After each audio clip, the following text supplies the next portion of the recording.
बद्री विशाल भगवान की जय, रामचंद्र भगवान की जय, भक्त और भगवान की जय। सभी को आशीर्वाद। आज के मधुर प्रसंग का स्मरण कर रहे हैं।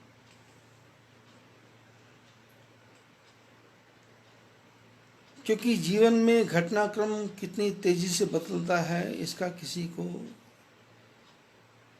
किसी भी समय पता नहीं चलता।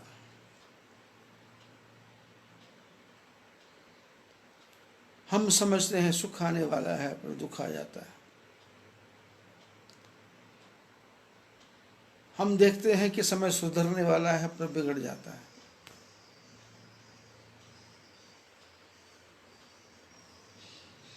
– 2020 के बारे में सोचा था,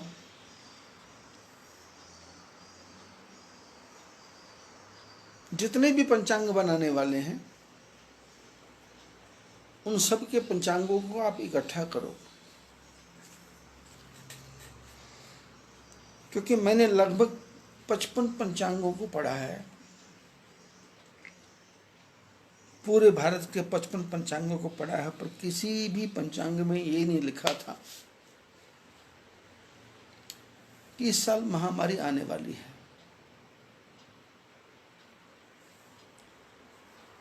पर मैंने पिछले वर्ष ही, पिछले साल ही लगभग 100 मास्क ला करके अपने आश्रम में रख दिए थे।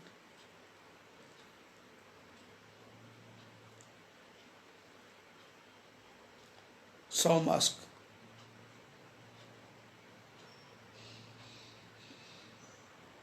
क्योंकि जब मैंने वर्ष के शुरू के पंचांग को पढ़ा तो उसमें लिखा था सूर्य, शनि राजा हैं इस वर्ष के और सूर्य मंत्री हैं। और फिर पढ़ा कि इस वर्ष में कई शनिवार आएंगे, 5-5 शनिवार आएंगे, 5-5 मंगलवार आएंगे, 5-5 रविवार आएंगे। फिर पंचांगों में पढ़ा कि बहुत ज्यादा ग्रहण लगेंगे इस साल। और फिर मैंने पिछले 100 साल से ज़्यादा 200 साल के पंचांगों को मंगवाया, क्योंकि हमारे जो महापुरुष हैं ज्योतिषाचार्य, वो 200, 300 साल के पंचांगों की एक बड़ी किताब मंगवा के रखते, बना के रखते हैं।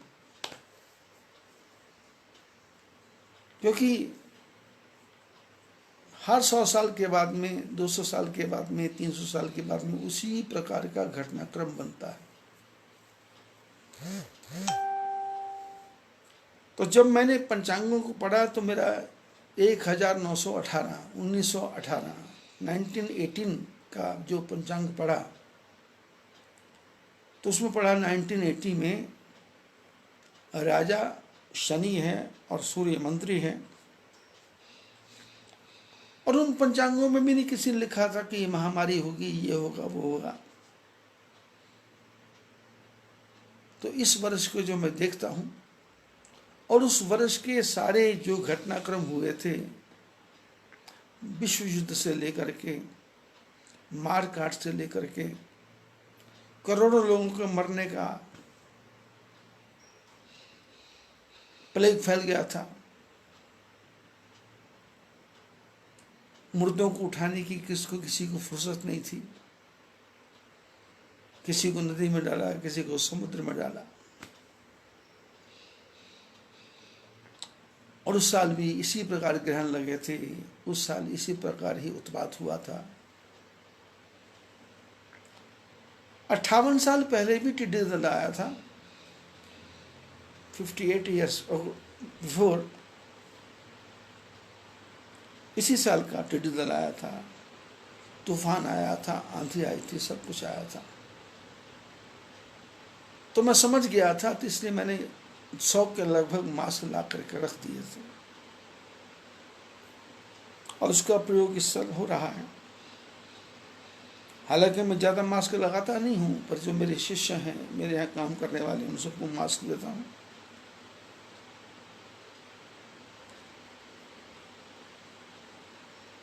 क्योंकि परमात्मा संसार में जब जब भी विपत्ति आती है,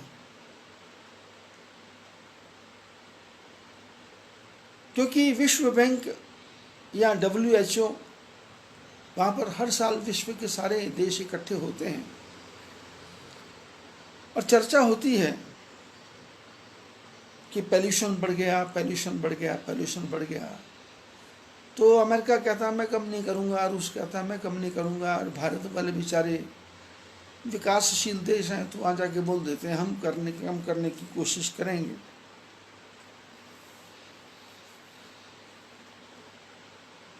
पर हमारे यहाँ WHO के चलाने से दुनिया नहीं चलती, ये सारा संसार परमात्मा के चलाने से चलता है।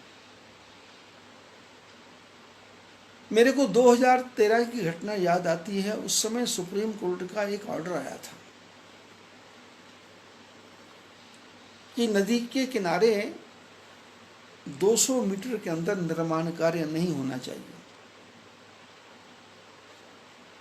सुप्रीम कोर्ट का ऑर्डर आया गया, चला गया, पर किसी ने भी निर्माण कार्य रोकने की चेष्टा नहीं की।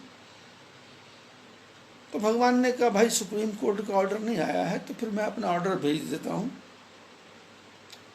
तो फिर 2013 में भगवान ने केदारनाथ में आधे घंटे के अंदर 600 मिलीमीटर वर्षा कर दी। बद्रीनाथ में 600 मिलीमीटर वर्षा कर दी और हालत ये हुई कि नदी के किनारे जितने भी मकान थे, जितने भी महल थे, जितनी भी दुकानें थी, सब टूट टाट के सब साफ हो गए। भगवान ने कहा सुप्रीम कोर्ट का ऑर्डर नहीं, परमात्मा का सुप्रीम ऑर्डर। सारा विश्व चाहता है कि पॉल्यूशन कम हो, पर भगवान ने कहा कैसे कम हो? तो भगवान ने कहा मैं एक ऐसा सा छोटा सा, मेरे को आने की जरूरत नहीं है, भगवान को अवतार लेने की जरूरत नहीं है। एक छोटा सा वायरस, मैंने एक सुप्रीम ऑर्डर भेज दिया कि गाड़ियां बंद, पेट्रोल चलना बंद, घर से निकलना बंद, एक दूसरे से मिलना बंद, निंदा चुगली बंद, संसार की चर्चा बंद। और थोड़ा बहुत जो और पोल्यूशन था तो टिड्डी दल भेज दिया। फिर पोल्यूशन और था तो तूफान भेज दिया कि जिससे जो भी कचरा है वो उड़ जाए। पिछले दिनों आपने सुना होगा राजस्थान में आंधी आई, राजस्थान पूरा ढक गया और फिर ये टिड्डियों का दल भेज दिया। और किसी की समझ में नहीं आया कि टिड्डियां मरती कब है और पैदा कब हो जाती हैं।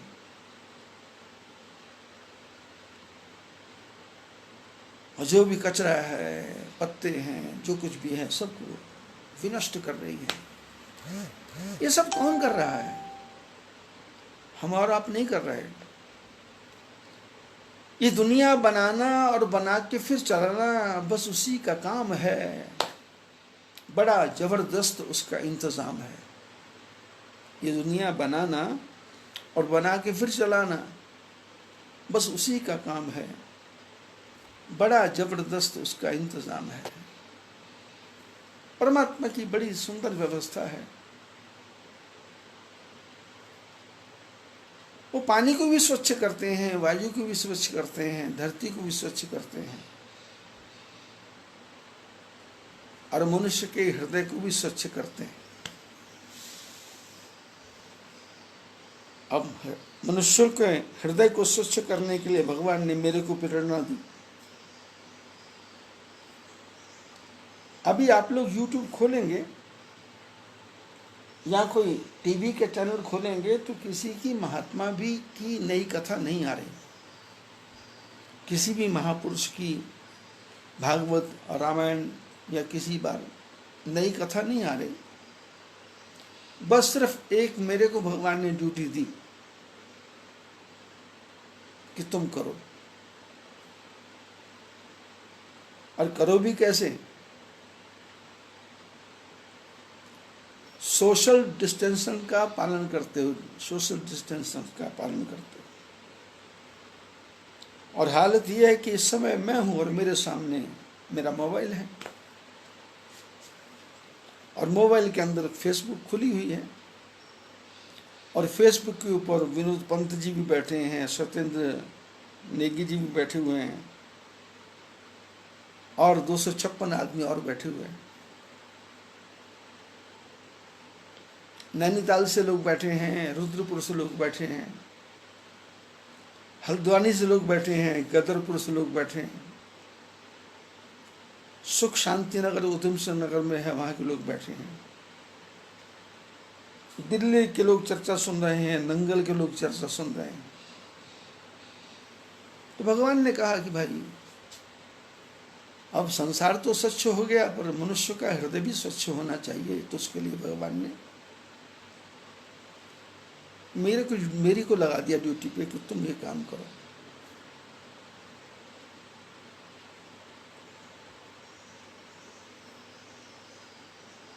और मैंने इतनी गहराई से रामायण की कथा मैंने आज तक नहीं की। ये मेरे जीवन की सत्यता है, क्योंकि हम और आप लोग समझते हैं कि लोगों के पास फुर्सत कहाँ है, टाइम कहाँ है। 9 दिन की रामायण होती है, 7 दिन की भागवत होती है, और 7 दिन की भागवत में 3.5 घंटे डांस होता है, नाच होता है, और 2-2.5 घंटे महात्मा कथा करता है, और कथा सुनने वाले सुनते हैं, और प्रसाद लेने के समय सारे पहुंच जाते हैं। अब इतनी बड़ी रामायण की कथा 7 दिन में कैसे होगी? इतने बड़े भागवत की कथा 9 दिन 7 दिन में 9 दिन में कैसे होगी?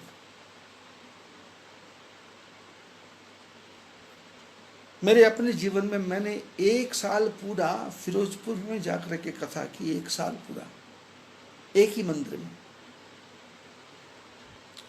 उस समय मेरी आयु रही होगी 24-25 साल की। और उसके बाद फिर मैं अपने गुरु आश्रम में वापस आ गया। फिर ठाकुर जी की प्रेरणा हुई, कहाँ कथा करने जाएं, तो फिर सीधा चला गया जम्मू कश्मीर, जम्मू गांधीनगर। लक्ष्मी नारायण मंदिर मेरे को आज भी याद है। लोगों ने वही बहाना बनाया, वहाँ 1 महीना कथा की। फिर वहाँ से मैं चला गया कुपवाड़ा। यहाँ पर आतंकवाद का भीड़ है, लेकिन उस समय जब मैं सत्संग करता था शिव मंदिर में, तो शिव मंदिर के बाहर जो हमारे मुसलमान भाई हैं, वो बाहर दुकानों के जो बाहर तख्त लगे होते थे, उस पर बैठ करके सत्संग सुना करते थे। क्योंकि मुजफ्फराबाद पाकिस्तान से जो हिंदू यहाँ कश्मीर में आए हैं, कंधारी हो, बोहरा हो, वो तो सुनते थे, कश्मीरी पंडित भी सुनते थे। और सत्संग जो अच्छी ज्ञान की बात है, वो सबको अच्छी लगती है, तो मुसलमान भी सुनते थे। अब यहाँ तक हमारे सनातन धर्म में एक शाखा है सिख, और सिखों का एक ग्रंथ है जो गुरु अर्जुन देव जी के बाद में बना, और वो कलेक्शन होते होते होते होते इतना बड़ा ग्रंथ बन गया कि गुरु गोविंद सिंह जी को लगा कि ये जो ग्रंथ है इसमें सब कुछ आ गया। अब गुरु गोविंद सिंह कौन थे? जिन्होंने अपने 4 बेटों को देश के लिए समाप्त कर दिया, पर आंख में आंसू नहीं आए। लोगों ने गुरु गोविंद सिंह से पूछा, आपके 4 बेटे मर गए, तो उनका एक ही शब्द था, मेरे 4 बेटे नहीं हैं, मेरे तो लाखों करोड़ों बेटे हैं। बोले 4 मुए तो क्या हुआ, जीवत कई हजार। सनातन धर्म पर मुसीबत आई, मुसलमान शासकों ने कहा कि चूंकि हिंदुओं की तरफ से था कि गौ माता की हत्या रोकी जाए, तो मुसलमानों ने कहा कि किसी को एक को आकर के अपना गला कटवाना पड़ेगा।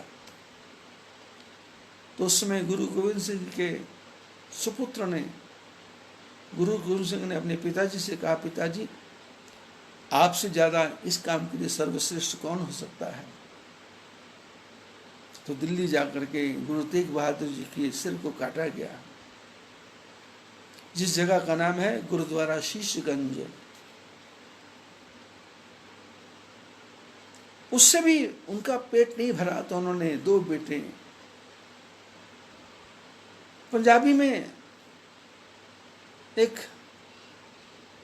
गाना लिखा गया है कि चन्न माता गुजरी दा। गुरु गोविंद सिंह की माता का नाम गुजरी था। चन्न माता गुजरी दा, सुता कंडियां दी सेज बिछाए। चन्न माता गुजरी दा, सुता कंडियां दी सेज बिछाए। हमारी आपकी तरह उसमें गद्दे नहीं थे, कांटों पे सुनना पड़ता था। और जब अकेले बैठते थे तो बेटों की याद आती थी, तो उस समय क्या करते थे, सीने नाल तेग ला लई, जद याद पुत्रां दी आई। सीने नाल तेग ला लई, जद याद पुत्रां दी आई। चन्न माता गुजरी दा, सुता कंडियां दी सेज बिछाई। गुरु गोविंद सिंह जी गुजरी के बेटे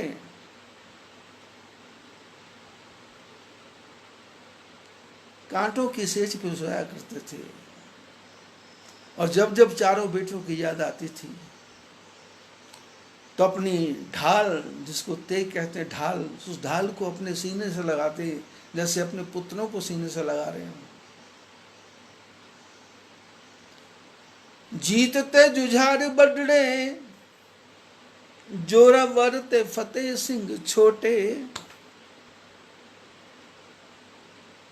2 बड़े बेटे, उनका नाम था जीत और जुझार, और छोटे 2 बेटों का नाम था जोरावर और फतेह सिंह। जीतते जुझार बड़े, जोरावर ते फतेह सिंह छोटे।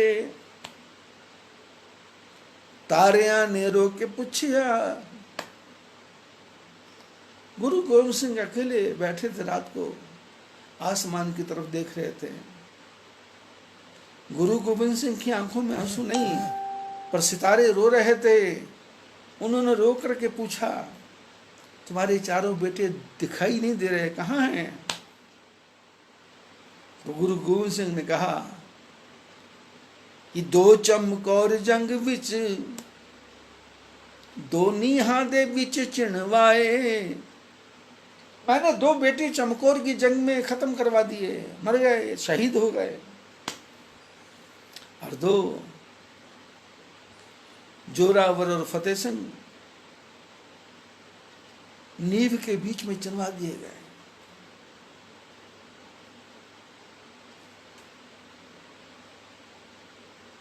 पंजाब में जब आप जाएंगे तो देखेंगे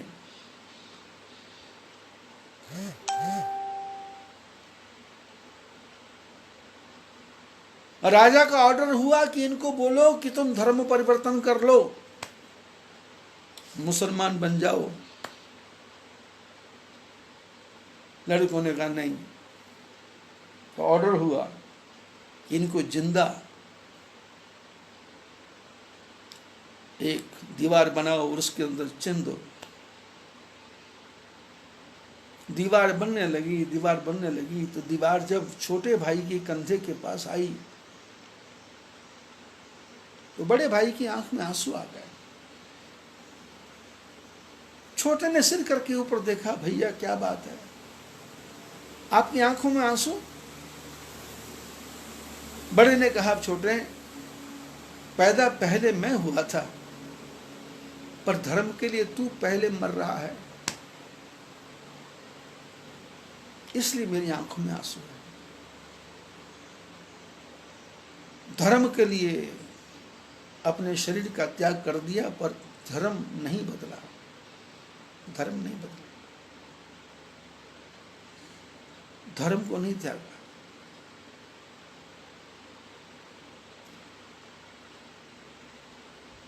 अभी चाइना के बॉर्डर पे संघर्ष हुआ, हमारे भारत के 20 सैनिक मर करके उनकी लाशें जब उनके पवित्र शरीर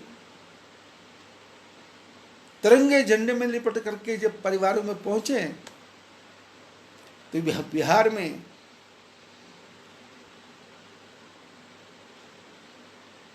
जो शहीद बच्चा पहुंचा, उसके पिताजी ने रोए नहीं, उन्होंने माइक के आगे आके बोला कि अभी मेरे 2 बेटे और हैं, मेरे 2 पट्टे और हैं, उनको मैं चाइना को सबक सिखाने भेजूंगा, और मेरे पोते भी हैं, उनको भी मैं सेना में भेजूंगा। यह है सनातन धर्म, यह है सनातन संस्कृति।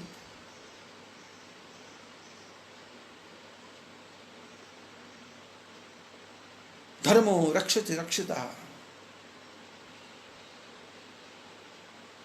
धर्म एव हतो हन्ति धर्मो रक्षति रक्षिता, तस्मात् धर्मो न हन्तव्यो मानो धर्मो हतो वदित। शास्त्रों में लिखा है,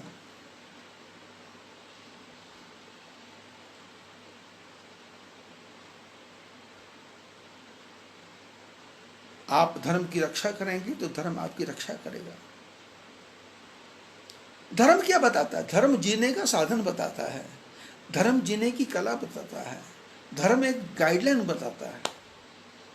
आप गाड़ी लेकर के सड़क पे जाएंगे तो वहां रेड लाइट, ग्रीन लाइट और एक येलो लाइट लगी रहती है। वो लाइट क्या बताती है कि रेड है तो रुको, और येलो है तो तैयारी करो, और हरी है तो पार करो। हम यदि उस सिग्नल का ध्यान देके अपनी गाड़ी को नहीं रोकेंगे तो सिग्नल का कुछ नहीं बिगड़ेगा, और हमारी गाड़ी गैरेज में पहुंच जाएगी और हम शमशान घाट में या हॉस्पिटल में पहुंच जाएंगे। धर्म की रक्षा, हम धर्म को हम मानेंगे तो धर्म हमारी रक्षा करेगा, और यदि धर्म को हम नहीं मानेंगे तो हम स्वयं ही नष्ट हो जाएंगे। तस्मात् धर्मो न हन्तव्यो, इसलिए धर्म की अवहेलना मत करो। मानो धर्मो हतो वदित, अब धर्म को मारने की चेष्टा भी मत करो। हम लोग क्या करते हैं? अपनी मर्जी के अनुसार अपने नियम कानून बना लेते हैं, पर सृष्टि हमारे आपके बनाए हुए नियम कानूनों पर नहीं चलेगी। गुरु गोविंद सिंह जी ने जब देखा कि मेरे 4 बेटे मर गए हैं, तो उन्होंने एक नया सिख पंथ बनाया। सिख तो बाद में ना हुआ, उसका नाम है शिष्य बनाए, शिष्य। 5 प्यारे बनाए, 5 प्यारे। उसमें कोई गुजरात का था,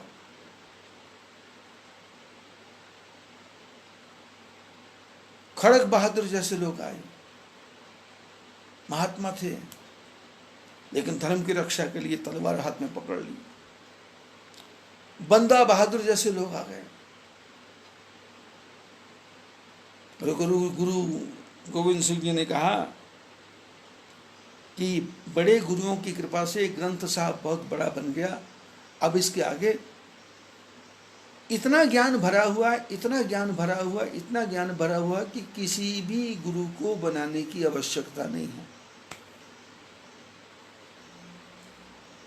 तो आप लोग जो कभी गुरुद्वारे में जाएंगे तो वहां पर एक बार बोला जाता है जरूर कि सब सिखन को हुक्म है गुरु मानियो ग्रंथ। गुरु मानियो ग्रंथ प्रगट गुरा की देह, जाका हृदय शुद्ध है, खोज शब्द में लेह। गुरु गोविंद सिंह जी ने ऑर्डर कर दिया कि सब सिख शिष्यों को हुक्म है, एक ग्रंथ साहब को गुरु मानो, ग्रंथ साहब को गुरु मानो। सब सिखन को हुक्म है, गुरु मानो ग्रंथ, गुरु गुरु गुरु ग्रंथ साहब को गुरु मानो। बोले गुरु ग्रंथ साहब को गुरु क्यों माने? बोले गुरु माने ग्रंथ, क्योंकि प्रगट गुरा की देह, ये किताब नहीं है, इसमें सारे गुरुओं का शरीर है, इसमें सारे गुरुओं की वाणी है, इसमें दसों गुरुओं की वाणी है, इसमें मीरा की वाणी है, रैदास की वाणी है, कबीर की वाणी है, नामदेव की वाणी है, ज्ञानदेव की वाणी है। विश्व के जितने भी जाने माने संत हुए उन सब की वाणी इसमें है। जब आप गुरु ग्रंथ साहब को पढ़ोगे तो उसके अंदर पूरे गुरु ग्रंथ साहब में 8344 बार हरि का नाम आया है। 8344 बार हरि का नाम आया पूरे गुरु ग्रंथ साहब में, और 2533 बार राम का नाम आया।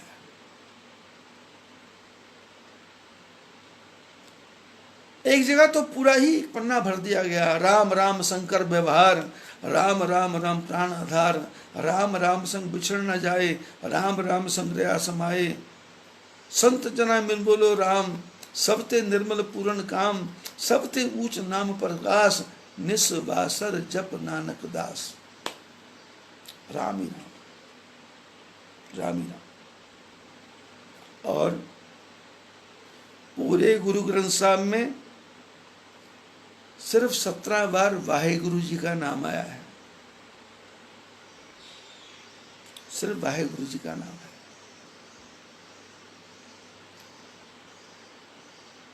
ये इतना बड़ा ग्रंथ है। और गुरु महाराज ने कहा कि खोज शब्द में लह, तेरा मन है तो ग्रंथ साहब को उठा, और उठा करके उसमें से अपना ज्ञान निकाल ले, हरि का नाम निकाल ले, राम का नाम निकाल ले। तेरे को नहीं अच्छा लगता तो वाहिगुरु वाहिगुरु बोल। इतना बड़ा ग्रंथ गुरु महाराज ने बनाया, तैयार किया और कहा कि अब किसी गुरु की आवश्यकता नहीं है, खोज शब्द में ले। पर फुर्सत किसको है? बचपन में मैंने, क्योंकि मैं स्वयं उदासीन संप्रदाय से हूं, बाबा गुरु नानक जी के संप्रदाय से हूं, जिसको उदासीन संप्रदाय कहते हैं।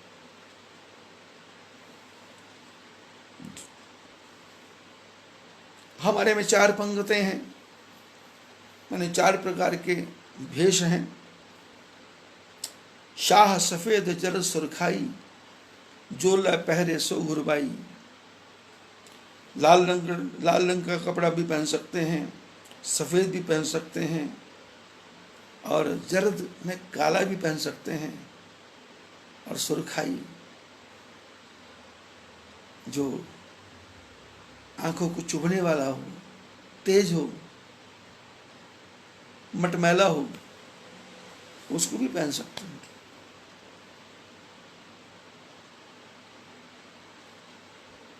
और उदासीन में भी बाबा श्री चंद जी के जमाने से ये संप्रदाय चली आ रही है। तो मैं उदासीन संप्रदाय में रहा, लेकिन एक सिखों की संप्रदाय और है जिसको निर्मला संप्रदाय बोलते हैं, उनके साथ भी रहा मैं।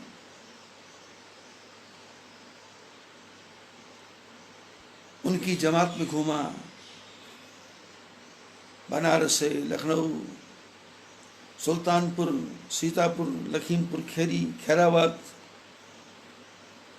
कभी हाथी को चलाना, कभी घोड़े पे बैठना, कभी बैलगाड़ी को चलाना, और गांव गांव जा करके भगवान के नाम का प्रचार करना, ये सब मैंने किया बचपन में। और संन्यास धर्म के प्रति तो मेरी आस्था है ही, और वैष्णवों को भी मैं परम गुरु मानता हूं, क्योंकि वैष्णव कहते हैं संत संत सब एक हैं, आप अपने धाम। बोले जो संत महापुरुष हैं अपनी अपनी जगह सब ठीक है, क्योंकि शास्त्रों ने कहा श्रुतिर्भिन्ना स्मृतिर्भिन्ना। जो कानों से सुना हुआ है वो भी विभिन्न प्रकार का हो सकता है, जो आपकी स्मृति दिमाग में आ गया वो भी विभिन्न प्रकार का हो सकता है। अब सुनाने वाले ने आपको सुनाया और वही बात आपने दूसरे को सुनाई, दूसरे ने तीसरे को सुनाई। बात चली थी सुई से और पहुंच गई हाथी तक, क्योंकि कान से गई, कान से गई। लेकिन कान से यदि वो स्मृति में चली जाए, बुद्धि में चली जाए, तो वो सुई की सुई रहेगी, चोटी की चोटी रहेगी, वो हाथी नहीं बनेगा।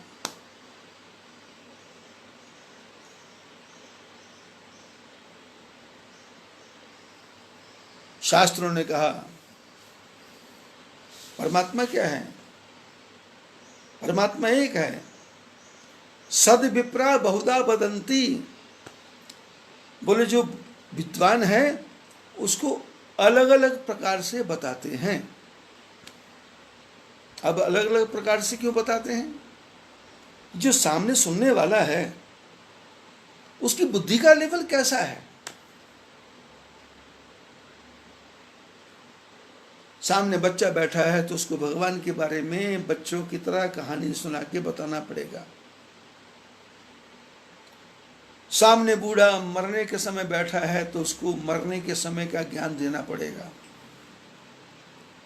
सामने नौजवान बैठा है तो उसको प्रैक्टिकल ढंग से समझाना पड़ेगा। सामने ज्ञानी बैठा है तो उसको ज्ञान के ढंग से बताना पड़ेगा।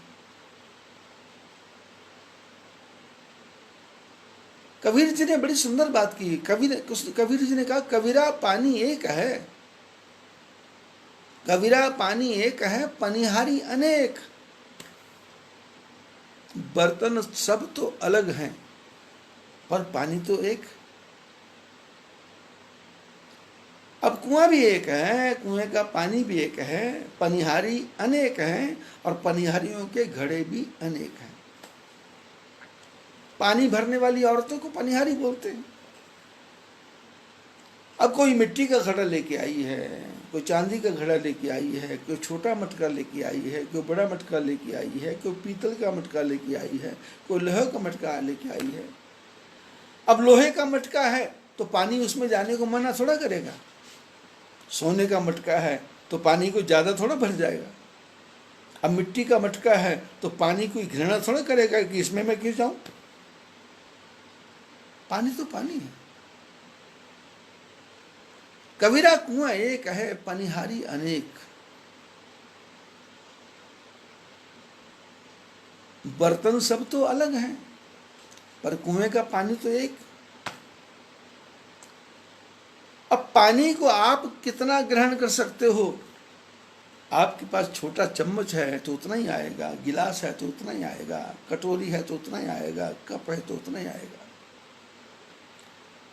और आपके पास पानी की 50,000 लीटर की टंकी है तो आप पंप से भर दो, भर जाएगा। ऐसे ज्ञान है। और ये ज्ञान क्या है? ये आसान काम नहीं है। ज्ञान को धाम, कृपाण की धारा। ये ज्ञान क्या है? ये तलवार के ऊपर चलने जैसा है, तलवार पर चलने जैसा है।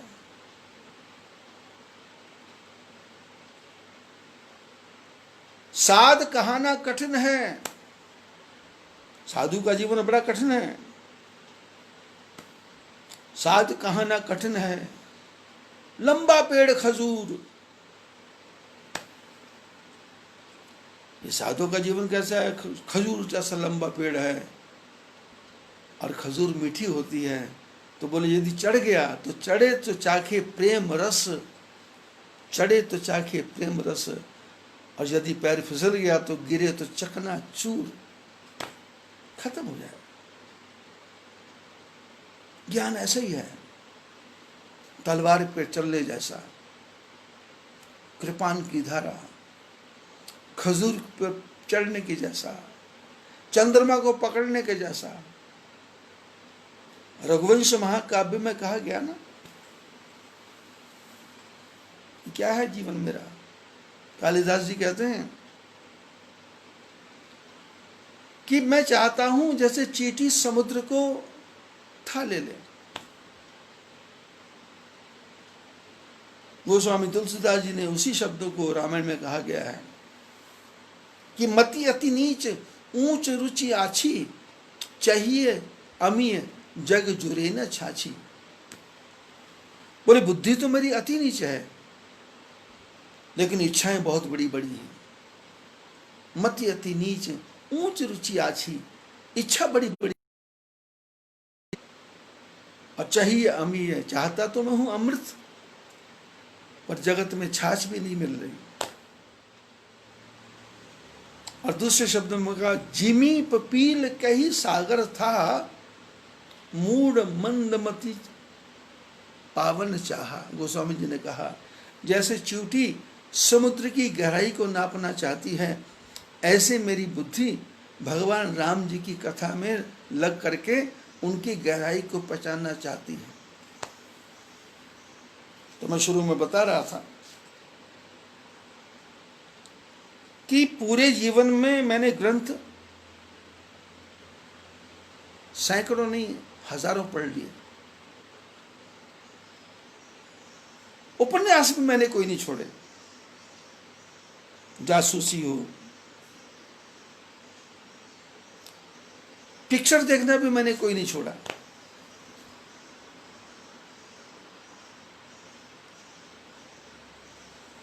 और तंत्र विद्या को भी मैंने नहीं छोड़ा, और काली विद्या मैली विद्या को भी मैंने नहीं छोड़ा। हठ योग को भी मैंने नहीं छोड़ा। परमहंस बन के भी रहा, नागा बन के भी रहा, अवधूत बन के भी रहा, और साधारण मनुष्य की तरह भी रहा। जीवन में सब काम किया, लेकिन सब काम करने के बाद में सूत्र क्या आया कि सकल कर्म करि थक्यो गोसाई, सुखी ना भयो अबहि की नाई। बोले सारे धंधे कर लिए, पर जितना सुख अब मिला है ऐसा सुख कभी नहीं मिला।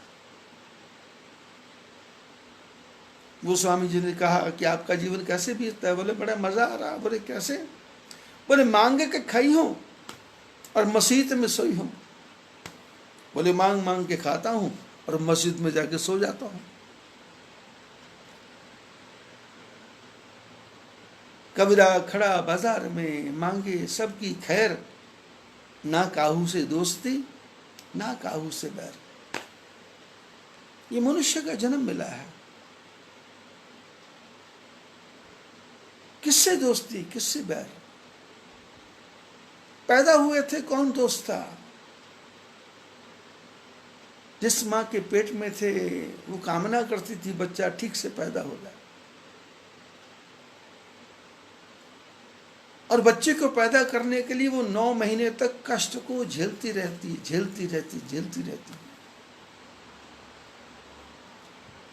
और बच्चा जब तक पैदा नहीं होता, माँ भी दुखी है, पिता भी दुखी है, होने वाला पिता, दादा दादी भी परेशान है, डॉक्टर भी परेशान है, नर्स भी परेशान है।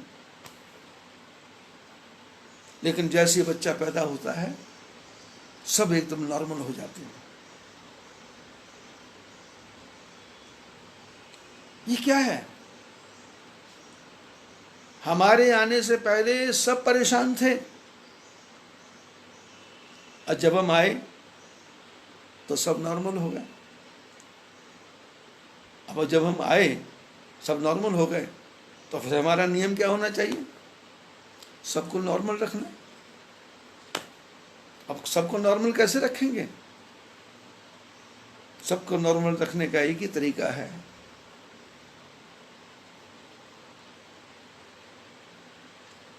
कि खाओ जो मन को अच्छा लगे, पहरो जो संसार को अच्छा लगे। पंजाबी में कहते हैं खाओ मन पांदा, पहरो जग पांदा। खाओ मन के अनुसार, जैसा मन की इच्छा है, लेकिन ऐसा मत खा लेना कि पेट ही फट जाए। खाओ पियो छको मत, बोलो चालो पर बको मत, चलो फिरो पर तको मत।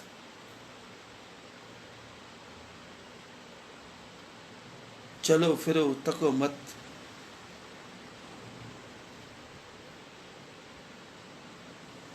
बोलो चालो बको मत, खाओ पियो छको मत, चलो फिरो थको मत। ये सिद्धांत है। देखो भालो तको मत। देखो सुंदर लड़का है, सुंदर लड़की है, देखने में मना नहीं, लेकिन आप उसके पीछे आंखें लगा दोगे तो सामने वाले की भी इंसल्ट है और तुम्हारा मन तो गंदा हो रहा है। मनुआ जग में यूं रहो जो जिह्वा मुख माहे। मनुआ जग में यूं रहो जो जिह्वा मुख माहे, घी घना भक्षण करे फिर भी चिकनी ना है। घी घना भक्षण करे फिर भी चिकनी ना है। मैं चर्चा कर रहा था, ये जो वर्ष है,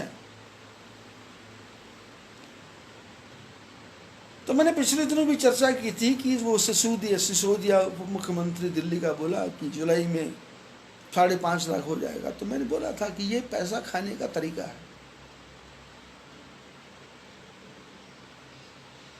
क्योंकि हमारे देश में जितना भी प्रशासन तंत्र है,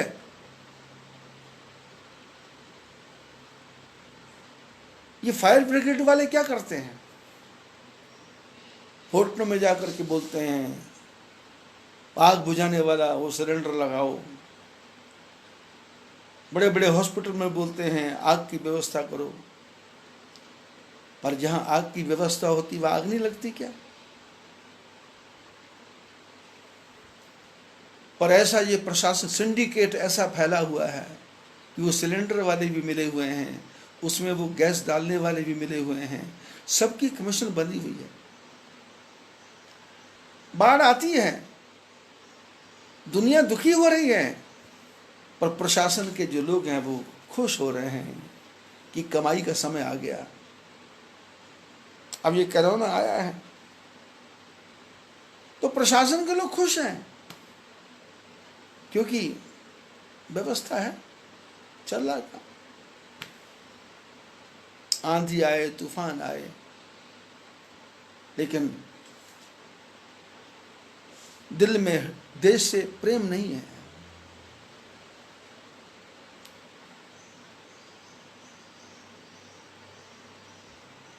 जो भरा नहीं है भावों से, जिसमें बहती रसधार नहीं, वो हृदय नहीं, वो पत्थर है जिसमें स्वदेश का प्यार नहीं।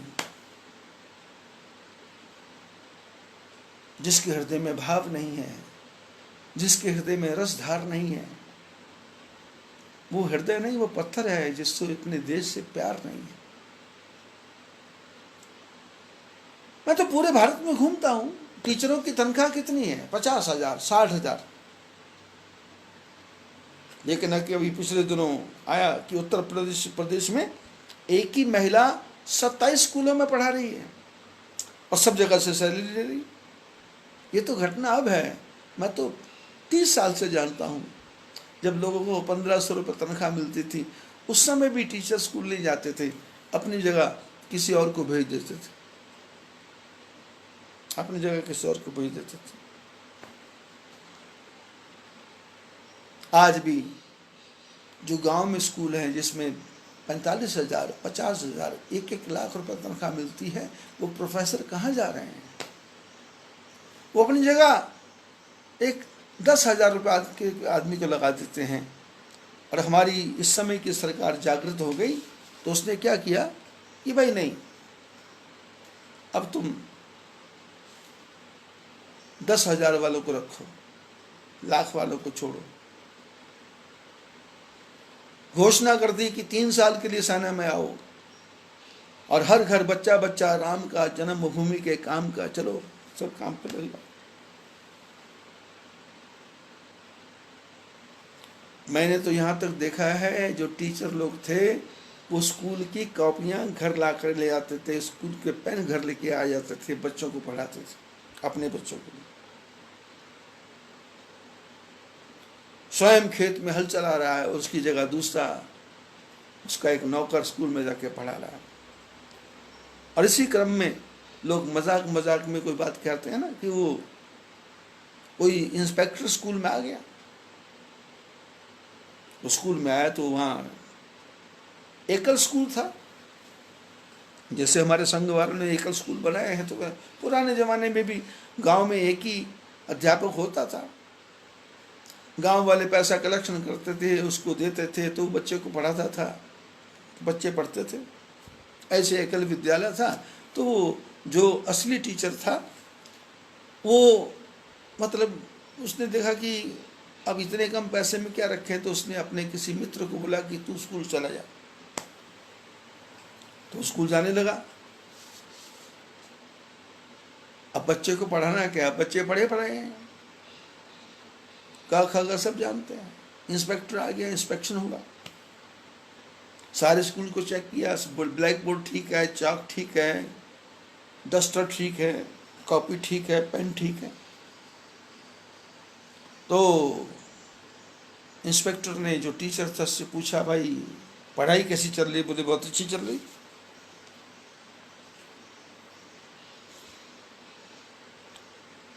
तो इंस्पेक्टर ने कहा कि बच्चों से कुछ क्वेश्चन कर लूं क्या? बोले कर लो। तो उन्होंने साधारण सा क्वेश्चन किया। बच्चे 50-60 थे। तो उसने कहा कि बच्चों ये बताओ कि शंकर भगवान का धनुष किसने तोड़ा? अब बच्चों ने तो इसके बारे में कुछ पढ़ा नहीं था, तो सब बच्चे चुप, टीचर भी चुप, सन्नाटा छा गया, पिन ड्रॉप साइलेंस। इंस्पेक्टर ने कहा भाई बोलते क्यों नहीं? तो एक बच्चे को खड़ा किया, भाई किसने तोड़ा? उसने कहा साहब मैंने तो नहीं तोड़ा। वो दूसरे को बोला, तीसरे को बोला, लेकिन किसी ने भी उत्तर नहीं दिया। तो इंस्पेक्टर बिगड़ गया उस अध्यापक के ऊपर कि इन बच्चों को ये भी नहीं पता शंकर का धनुष किसने तोड़ा। उसने कहा साहब ऐसा है, अब जो चीज टूट ही गई उसको टूटने दो, अब उसमें जो बनाने का खर्चा होगा उसको मैं भर दूंगा, इस झगड़े को यही खत्म कर दो, ये लड़ाई यही खत्म कर दो। अब देश से प्रेम नहीं है। आप देखो सेना में क्या क्या हो रहा है। ये बॉर्डर रोड जो बनाने वाले हैं क्या क्या कर रहे हैं, नेशनल हाईवे बनाने वाले क्या क्या कर रहे हैं, जिन्होंने भाखड़ा डैम बनाया उन्होंने क्या क्या कर रहे हैं। सीमेंट बेच दिया, पेट्रोल बेच दिया, डीजल बेच दिया। हृदय नहीं पत्थर है जिसमें स्वदेश का प्यार नहीं। ये तो कोई माता होती है जो सिंह पैदा करती है, जो कहती नहीं मैं तो अपने देश के लिए जीऊंगा, देश के लिए मरूंगा। विभीषण जी भी ऐसे ही हैं। विभीषण को रावण की चिंता भी है, विभीषण को लंका की चिंता भी है, विभीषण को सबकी चिंता है। और विभीषण ने बड़े प्यार से रावण को समझाया कि तुम पितु शरीर से भले ही मुझे मारा। रावण ने लात मारी तो विभीषण भी भाई था, ठाकरे के एक चांटा मार देता, लेकिन नहीं, विभीषण ने कहा, आपने मेरे पिता के समान हो, आपने भले ही मारा मेरे को, पर मैं आपको फिर लास्ट बार कह रहा हूं, राम भजे हित नाथ तुम्हारा, आपका हित भगवान के भजन से ही होगा। और ऐसा कह करके विभीषण ने अपने मंत्री को लेकर के राम जी के दर्शन की तरफ चला गया। और लिखा है रामायण में, रावण जब ही विभीषण त्यागा, भयो विभव बिनु तब ही अभागा। रावण ने जैसे ही विभीषण को त्यागा, वैसे ही सारा तेज खत्म हो गया। जैसे हमारे जीवन में हम कोई गलत काम कर दें और वो गलत काम पकड़ा जाए और समाज को पता लग जाए और 20 आदमी के बीच में खड़ा होना पड़े, तो हमारी नजर उठती नहीं है, हमारा तेज खत्म हो जाता है। ऐसे ही विभीषण का त्याग किया और विभीषण चले और जाते जाते रावण को बोल गए कि रावण, राम सत्य संकल्प प्रभु, सभा काल वस्तुर। भगवान राम तो सत्य संकल्प है, उन्होंने तो निश्चय कर लिया कि सीता को लेके जाएंगे, पर तुम्हारी सभा जो है ये काल के वश में हो गई है।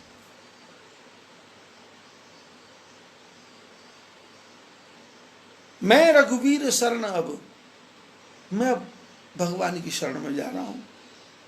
देहु जाहू देहु जनि खोर, मैं जा रहा हूं, बाद में मेरे को दोष मत देना। क्योंकि रावण जानता है कि जिस ब्रह्मा ने मेरे को वरदान दिया कि मैं किसी के हाथ से नहीं मरूंगा बंदर और मनुष्य को छोड़ करके, उसी ब्रह्मा ने मेरे भाई कुंभकर्ण को वरदान दिया कि वो 6 महीने सोएगा, एक दिन जागेगा।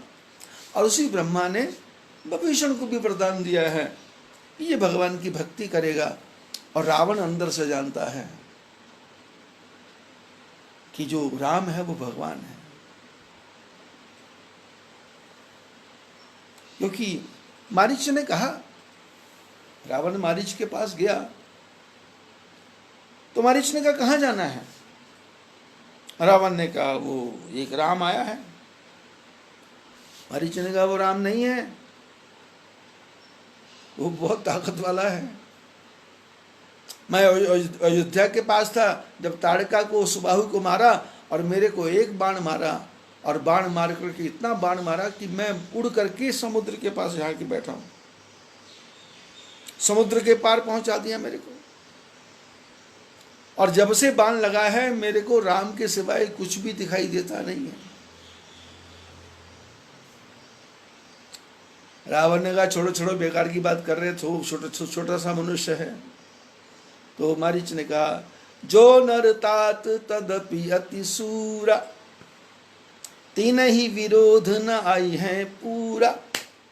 रावण यदि वो मनुष्य भी हैं तो भी वो बहुत ताकत वाले हैं, उनसे विरोध करना ठीक नहीं है। रावण ने कहा तू मेरे को सिखा रहा है, चल रहा है, या मैं तेरे को अभी मार दूं? तो मारीच ने सोचा, जाता हूं तो राम मारेंगे, नहीं जाता हूं तो ये मारेंगे। उभय भांति देखा निज मरना, ताके से तब रघुनायक शरण। जब मारीच ने देखा कि दोनों प्रकार से मौत है, तो बोले रावण के हाथ से मर के मेरा कल्याण क्या होगा, राम जी के हाथ से मरूंगा। और जब मारीच चला तो जाते जाते क्या विचार कर रहा है कि मैं सोने का मृग बनूंगा। मम पाछे धर धावत धरे सरासन बान, पुनि पुनि प्रभु ही बिलो के हो, धन्य नमो समान। मारीच क्या संकल्प कर रहा है, राम जी के पास जा रहा है। जब से बाण लगा है तब से मेरो मन राम ही राम रटे रे, मेरे मन राम ही राम रटे रे। जन्म जन्म के खत जो पुराने, लेते ही नाम फटेरे, मेरो मन राम ही राम रट गयो। मारीच मारीच कहता है, जब से बाण लगा है मेरे को तो राम के सिवाय कुछ दिखता ही नहीं है। वही दिखता धनुष बाण लेके तैयार खड़े हैं, वही दिखता धनुष बाण लेके तैयार खड़े हैं। अब रावण ने कहा चलो, तो मारीच ने कहा चलो। तो जब चले तो मारीच ने विचार किया कि मैं सोने का मृग बनूंगा और मैं भागूंगा, और मेरे को मारने के लिए भगवान मेरे पीछे पीछे भागेंगे। और जब भगवान भागेंगे तो मैं क्या करूंगा? मम पाछे धर धावत धरे सरासन बाण, मेरे पीछे धनुष बाण लेके भागेंगे। जब भागेंगे तो मैं क्या करूंगा? पुनि पुनि प्रभु ही बिलो के हूं, भागता भी जाऊंगा और मुंह घुमा घुमा करके भगवान को भी देखता जाऊंगा। भागता भी जाऊंगा और मुंह घुमा करके भगवान को देखता भी जाऊंगा। पुनि पुनि प्रभु ही बिलो के हूं, धन्य नमो समयान, मेरे समान धन्यवाद धन्य कौन हो सकता है। सूत्र है इसके अंदर कि संसार में भागना भी है, संसार का काम भी करना है, लेकिन बार बार भगवान को देखना भी है। पुनि पुनि प्रभु ही बिलो के हो। मशीन को चलाते समय भी भगवान को देखो, बस में बैठे बैठे भी भगवान को देखो, काम करते करते भी भगवान को देखो, रात को सोए सोए भी भगवान को देखो, प्रातः काल उठते भी भगवान को देखो, बैठते जागते सोते जो अवस्था हो। कबीर से किसी ने पूछ लिया ये भजन करते हो क्या? कबीर ने कहा 24 घंटे। 24 घंटे? अरे सोते हो, खाना खाते हो, लैट्रिन बाथरूम जाते हो? कबीर ने कहा फिर भजन 24 घंटे कैसे? कबीर जी ने कहा बैठे ठाले पड़े उताने, कहे कबीर हम वही ठिकाने। बैठे हैं, पड़े हैं, खड़े हैं, खा रहे हैं, पी रहे हैं, पर ध्यान परमात्मा की तरफ लगा है, ध्यान परमात्मा की तरफ लगा है। जनक महाराज के पास कोई मनुष्य गया,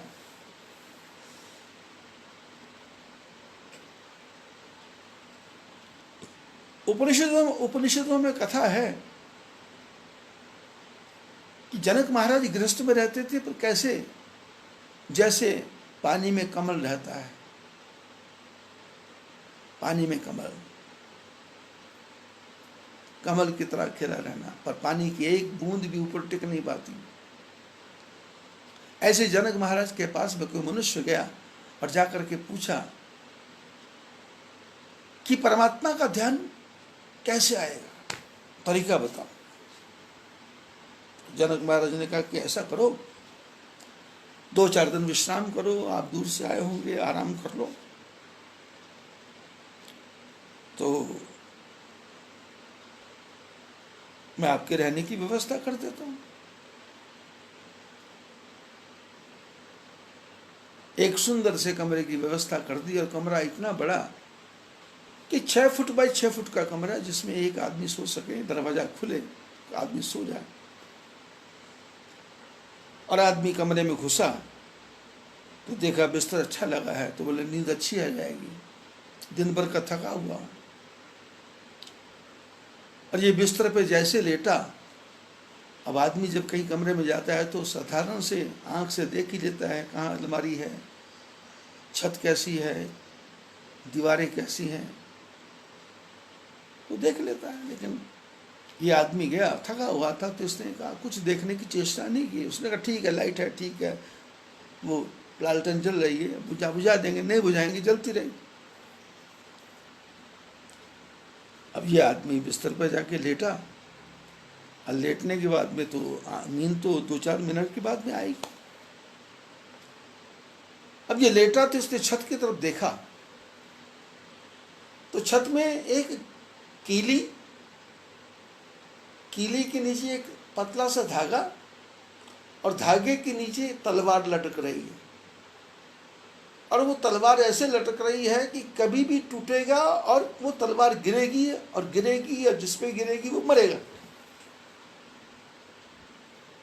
अब इसने जब देखा तलवार, धागा, खूंटी, ये उठा, दरवाजे की तरफ गया, दरवाजे को खोला तो दरवाजा बाहर से बंद।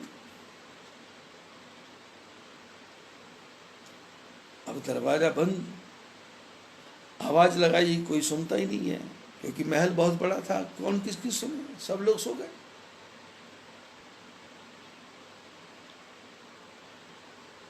ये आकर के बिस्तर के किनारे पे बैठ गया, लेकिन पता नहीं उस मकान के अंदर ऐसे झरोखे थे कि जिसमें से हवा आती थी, तो हवा आने से वो तलवार हिलती थी तलवार। तो ये यहां बैठा तो तलवार हिल के उस तरफ आ गई, और कभी उधर चली जाए, तो ये बेचारा कभी इधर बैठे, कभी उधर बैठे, कभी लेटे, कभी बैठे, कभी खड़ा हो जाए। पूरी रात बीत गई, कब तलवार गिरेगी, कब मैं मरूंगा, कब तलवार गिरेगी, कब मैं मरूंगा, कब तलवार गिरेगी, कब मैं मरूंगा, ऐसा सोचते सोचते पूरी रात बीत गई। प्रातःकाल 10 बजे कोई नौकर आया, उसने दरवाजा खोला। उसने नहीं पूछा क्या हाल है, क्या नहीं है। बोले जी राजा जनक बुला रहे हैं। तो इसने कहा कि ये कैसा राजा जनक है, ये कैसी मेरी व्यवस्था है। और जनक महाराज साधारण रूप में बैठे हुए थे सभा में, और ये पहुंचे अकेले कमरे में। तो राजा जनक ने पूछा, आपको नींद ठीक आई, रात में आप ठीक से सोए?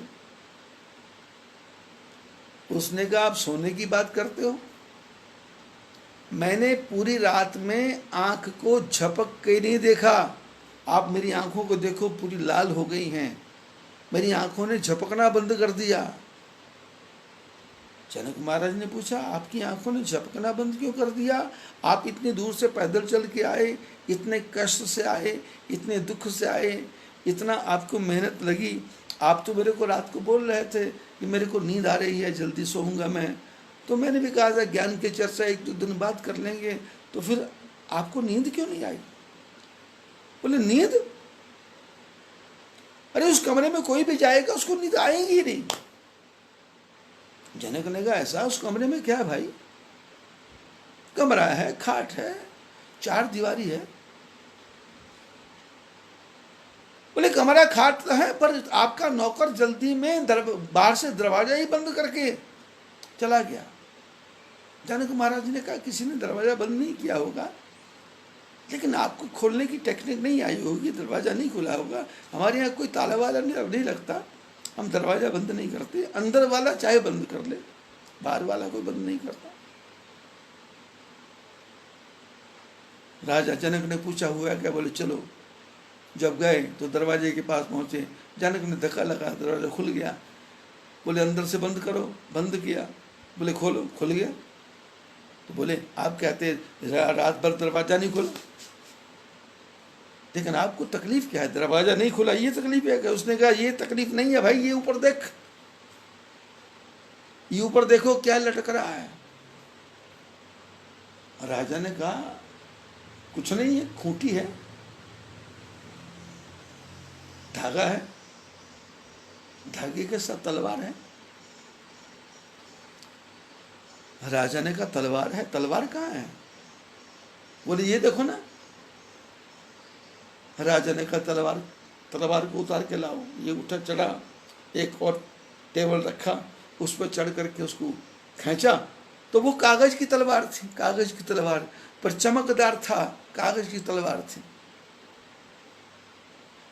इसने माथा पीट लिया। जनक ने कहा क्या हुआ? बोले ये कागज की तलवार, और मैं पूरी रात इसको असली तलवार समझ करके पागलों की तरह पूरी रात सोया नहीं।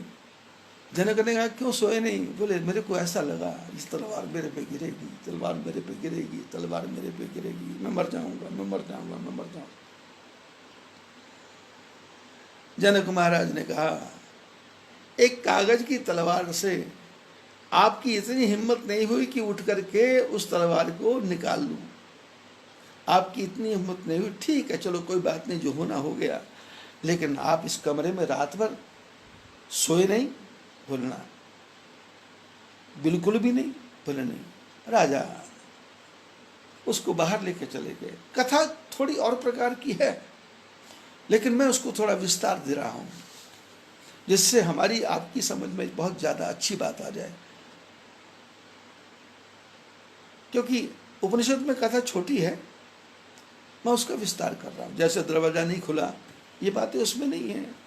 तलवार कागज की थी, ये भी बात उसमें नहीं है। लेकिन मैं, क्योंकि इस समय बुद्धि मेरी तेज चल रही है, खाली समय है, ठाकुर जी की कृपा है, तो बुद्धि तेज चल रही है, तो शास्त्रों में लिखा है उसी कमरे में बैठ के राजा ने प्रश्न किया, लेकिन मैं उसको कमरे से बाहर निकाल रहा हूं।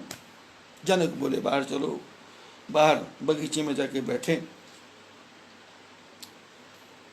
नौकरों को बोला दूध ले आओ, थोड़ा सा नाश्ता ले आओ, दूध नाश्ता करो। और करने के बाद भी राजा जनक ने पूछा, सच बताओ आप पूरी रात नहीं सोए? उसने कहा सोना मैंने जीवन में जिंदगी पर सोया हूं, पर रात में सोना होता क्या है इसके बारे में सोचा ही नहीं।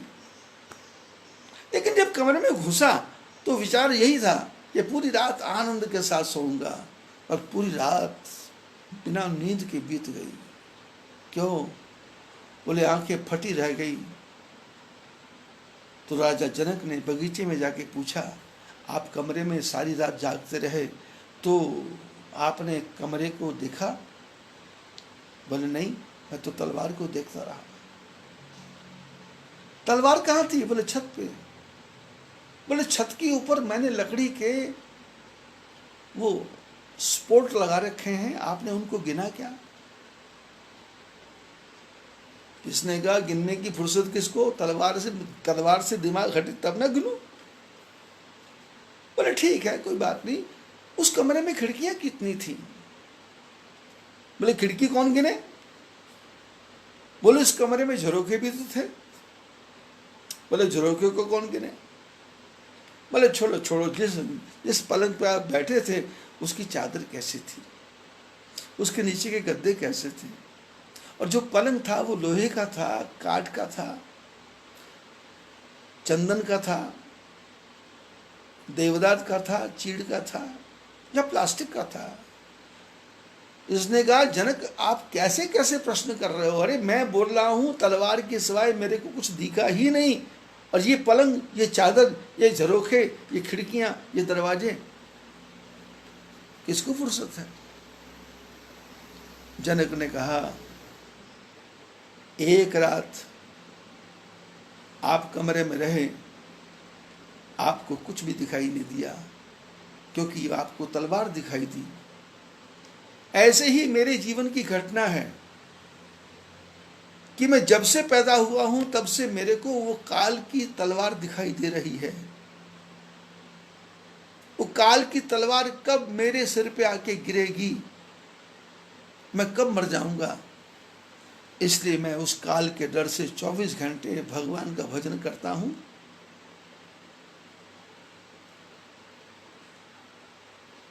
हर मिलापी बनके दुनिया में सदा गुजरान कर, हर मिलापी बनके दुनिया में सदा गुजरान कर, मत किसी का दिल दुखा, मत किसी का दिल दुखा, तू हर में हर पहचान कर। हर मिलापी बन के दुनिया में सदा गुजरान कर, मत किसी का दिल दुखा, तो हर में हर पहचान कर। न हर भूलो न जग छोड़ो, कर्म करो जिंदगानी में। न हर भूलो न जग छोड़ो, कर्म करो जिंदगानी में। रहो दुनिया में ऐसे ज्यों कमल रहता है पानी में। रहो दुनिया में ऐसे ज्यों कमल रहता है पानी में। जनक महाराज ने समझाया उपनिषद में कि देखो भाई, संसार में रह करके यदि काल को भूल गए तो जीवन में कोई धर्म नहीं होगा, कोई अच्छा कर्म नहीं होगा। और रावण को विभीषण समझा रहा है कि सत्य संकल्प प्रभु सभा काल बस तोर, तेरी सभा काल के बस में है। और विभीषण जानता है कि हम तीनों को भगवान ने वरदान दिया था, ब्रह्मा जी ने वरदान दिया था, तो विभीषण भगवान की भक्ति करेगा। और इधर वो मारीच क्या करता है, उभय भांति देखा निज मरना, तब ताके से रघुनायक शरणा, मम पाछे धर धावत धरे सरासनवान, पुनि पुनि प्रभहि विलो के हूं धन्य नमो समान। मारीच कैसा संकल्प करता जा रहा है कि मैं पीछे मुड़ मुड़ के देखूंगा, और हम और आपके लिए ज्ञान दे रहा है कि पीछे मुड़ मुड़ के भी देखना है, पीछे मुड़ मुड़ के। और भगवान राम जी ने उसकी इच्छा को पूर्ण किया। भगवान चाहते तो जैसे मृग को पकड़ा देखा था वैसे बाण मारते तो मर जाता था, पर भक्त की इच्छा मेरे पीछे पीछे भागे, तो भगवान पीछे पीछे भागे। और जब भगवान ने बाण मारा तो मारीच ने अपना शरीर छोड़ दिया और राक्षस के रूप में प्रकट हो गया। ताही दीन गति राम उदारा, सबरी के आश्रम पगधारा। जटायु को भी भगवान ने गति दी और मारीच को भी भगवान ने गति दी। और इधर विभीषण जा रहा है, और कैसे जा रहा है, चलयु हरषि रघुनायक पाही, करत मनोरथ बहु मन माही।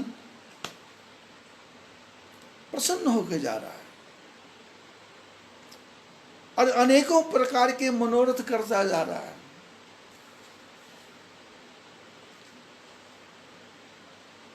संसार में काम तो खत्म नहीं होंगे, जब तक जीना है तब तक तो शरीर चलेगा, काम चलेगा। लेकिन इस काम में भी राम कैसे मिल जाएंगे, तो विभीषण की कथा को बड़े ध्यान से सुनो। चला कैसे, क्योंकि हनुमान जी ने समझा दिया था कि जो भी काम करना है भगवान को याद करके करना है, प्रसन्न होकर करना है, ठाकुर जी का स्मरण करते हुए करना है। चले वो हर्षि रघुनायक पाई, खुश होकर चला। किसके पास? राम जी के पास। और कैसे चला? करत मनोरथ बहु मन माही, मन में अनेकों अनेकों विचार आ रहे हैं, अनेकों अनेकों विचार आ रहे हैं। क्या विचार?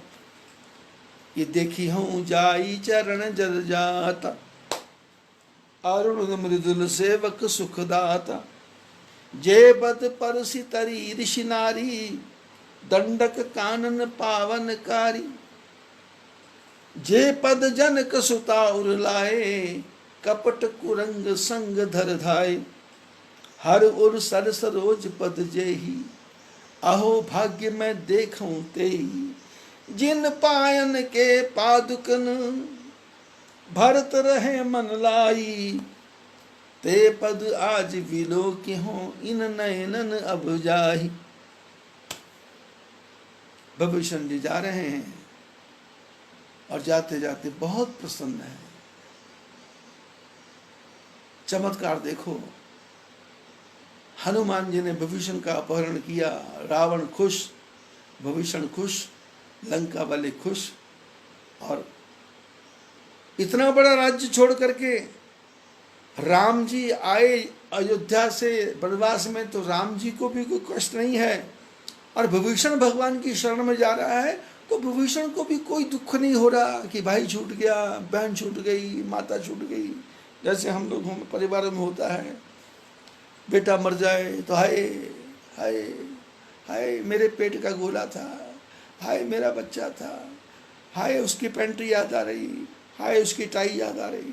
अरे हाय कहेगी हाय हाय, भगवान तुमको बांझी बना देता तो क्या करते?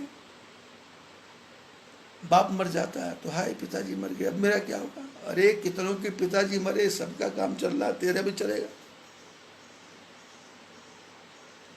दुकान में घाटा पड़ जाए तो हाय हाय। पर नहीं, हनुमान जी ने भविष्य को बताया कि जो भी काम करना है प्रसन्न होकर करना है। तो जब भविष्य जी रावण को छोड़ के गए तो चले वो हर्ष रघुनायक पाही, खुश हो गए और खुश हो गए। करत मनोरथ बहु मन माही, मन में अनेकों प्रकार के मनोरथ आ रहे हैं। क्या मनोरथ? अरे मेरा कितना अच्छा भाग्य, मैं भगवान के चरणों का दर्शन करूंगा। कैसे? जो चरण कमल के समान है। कैसे चरण है? अरुण लाल मृदुल कोमल, और जो सेवकों को सुख देने वाले हैं। अरुण मृदुल लाल लाल है, कोमल है, और सेवकों को सुख देने वाले हैं।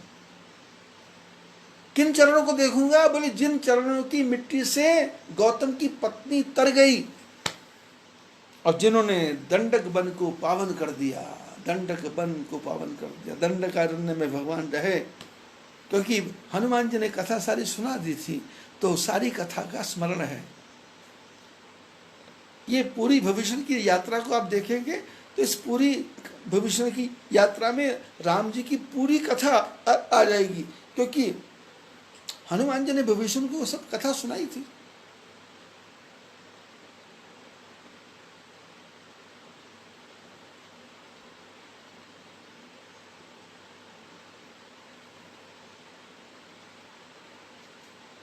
और भविष्य जी कैसे जा रहे हैं कि जिनके चरण कमल से अहिल्या तर गई, जिन्होंने दंडकारण्य को पवित्र किया। किन चरणों को देखूंगा? बोले जिन चरणों को सीता माता अपने हृदय में बसा के रखती है। कैसे चरण? जो कपटी मृग के पीछे भागे थे। सीता जी ने जब राम जी को देखा था, राम भाग रहे थे, तो सीता जी भागते हुए राम जी को देख रही थी।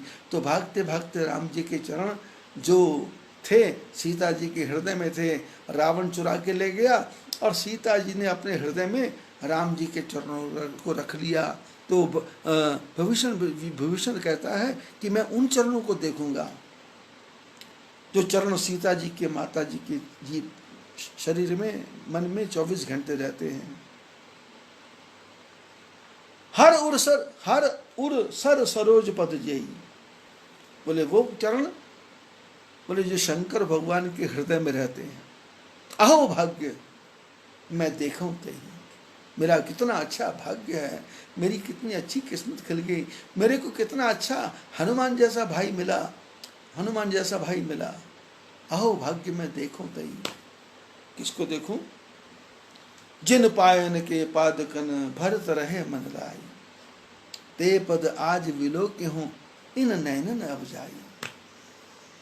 जिन चरणों की चरण पादुका को भरत जी अपने हृदय से लगा करके राजकाज कर रहे हैं, आज मेरे को उन चरणों के देखने का सौभाग्य मिल रहा है। ते पद आज विलोके हों, अहि विधि करत सप्रेम विचार।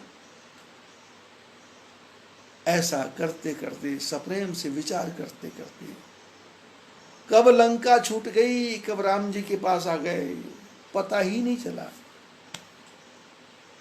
क्योंकि संसार में आप सबने देखा, दुख का दिन बड़ा लंबा होता है और सुख का तो 50 साल कब बीत जाते पता ही नहीं चला। अब मेरी उम्र 66 साल हो गई, मेरे को पता ही नहीं चला। 66 मालूम नहीं था, क्योंकि सुख में, भगवान की भक्ति में, परमात्मा की भक्ति में, परमात्मा की सेवा में जीव मात्र को भगवान समझ लिया, प्राणी मात्र को भगवान समझ लिया। घट घट में हरियु बसे, हर शरीर में परमात्मा का दर्शन कर लिया। सबकी सेवा करेंगे, सबको भोजन खिलाएंगे, सबको रहने की जगह देंगे, सबको सुलाएंगे, सबके खाने की व्यवस्था करेंगे, सबको दवाई पूछेंगे, सबको सुख पूछेंगे, सबके आराम की बातें करेंगे।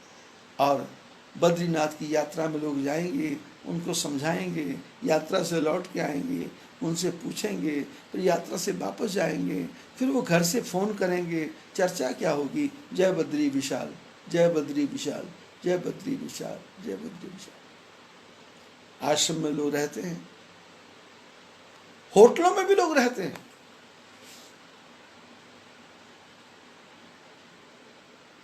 कई लोग मेरे से बोलते हैं कि आपके जो मोबाइल नंबर हैं बंद रहते हैं, पर नहीं, ऐसा नहीं है। मेरे भक्त के ऊपर, मेरे चाहने वाले के ऊपर, मेरे प्रेमी के ऊपर जिस पर मेरी कृपा है, यदि उसके ऊपर थोड़ा भी संकट आए तो मेरा मोबाइल बंद नहीं होता, खुल जाता अपने आप। और ये बंद क्यों रहता है?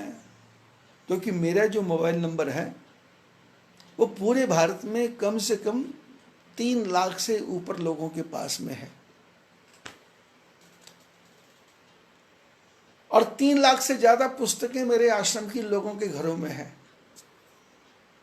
अब कभी कभी लोग किताब खोलते हैं, तो किताब खोलते तो फोन नंबर तो बद्रीनाथ की याद आती है, बद्रीनाथ की याद आती है तो आश्रम दिखता है, आश्रम दिखता तो मैं दिखता हूँ तो सत्संग दिखता है, सत्संग दिखता तो भोजन दिखता है। तो फिर वो बात करते हैं, कहाँ से बोल रहे हैं? मध्य प्रदेश से। कौन सा गांव? बैतूल। तो मैं जब वो कहता है कि बैतूल से बोल रहा हूँ, तो फिर मैं अपने आप ही बोल देता हूँ, आप कई साल पहले आश्रम में आए थे? बोले हाँ, आश्रम में आए थे, हाँ आपके यहाँ भोजन किया था। मैंने कहा संभव आप आश्रम की बात करें? बोले हाँ संभव आश्रम की बात कर रहे हैं, ये किताब हमारे सामने है। आज कई साल के बाद में किताब देखी तो याद आया कि महाराज जी को याद करना चाहिए। जब वो बात करता है कि आपका सत्संग एक रात सुना, वो सत्संग ऐसा सुना कि हमको आज तक वो सत्संग भूलता नहीं है। आश्रम में वो जो सूखी रूखी रोटी खाई वो हमको आज तक भूलती नहीं है। इतना आराम जितना आपके आश्रम मिला, इतना हमको कहीं मिला नहीं है। उन बातों को सुन करके मेरा हृदय गदगद हो जाता है। मैं सोचता हूँ ये आदमी नहीं बोल रहा है, ये बद्री विशाल भगवान बोल रहे हैं, और ये मनुष्य नहीं है, ये मेरे को भगवान प्रेरणा दे रहे हैं कि और बना, और बना, और बना, और बना।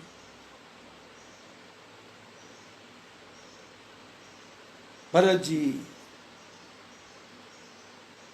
लंका से राम जी के पास, समुद्र के पास कितनी जल्दी पहुंच के, एहि विधि करत सप्रेम विचारा, आयो सपति सिंधु अहि पारा। घंटा 2 घंटा नहीं लिखा, आयो सपति मैंने तुरंत। हालांकि रावण की लंका, रावण का जो महल है बहुत दूर है, लेकिन विभीषण कैसे आए?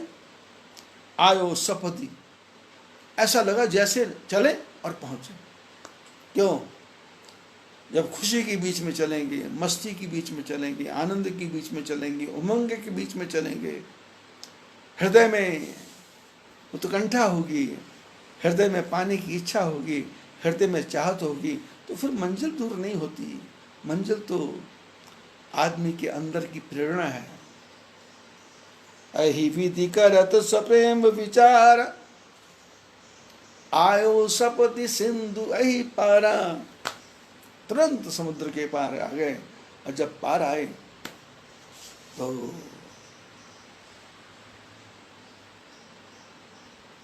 अब पार आए हैं तो क्या क्या हुआ उसके बारे में फिर कभी चर्चा करेंगे।